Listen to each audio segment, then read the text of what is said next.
আসসালামু আলাইকুম। এখন আসলাম তৃতীয় পর্বে। তো পিত্তপাথর সম্পর্কে একটা ভুল ধারণা আছে, সেটা আগে খণ্ডন করে নেই। চর্বিযুক্ত খাবার কম খেলে পিত্তপাথরের ঝুঁকি কমে, কিন্তু বাস্তবে এটি ভুল ধারণা। খাদ্য থেকে চর্বি বাদ দিলে গল ব্লাডার কম পিত্তরস ছাড়ে, যার ফলে গল ব্লাডারে পিত্তের কাদা তৈরি হয় এবং আরও পাথরের সৃষ্টি হয়। তো এর জন্য কি করতে হবে আপনাকে? অবশ্যই চর্বিযুক্ত খাবার খেতে হবে, না হলে তো পিত্তরস জমে সেগুলো কাদা তৈরি হবে। তো ভুল ধারণাটা অবশ্যই এখন আপনারা বুঝতে পারছেন। এখন আসি অন্যান্য ব্যাপারে।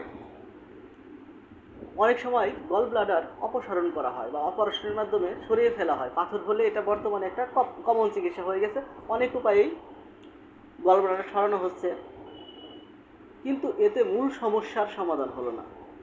কারণ হলো লিভার ও প্যানক্রিয়াসের নালীতে আবারও পাথর তৈরি হতে পারে।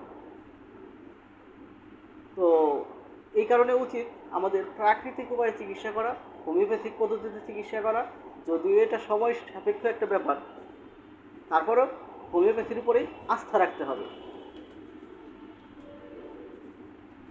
পিত্ত পাথর গলানোর প্রাকৃতিক উপায় নিয়ে এবং হোমিও ওষুধ নিয়ে আমি পরের ভিডিওতে কথা বলবো।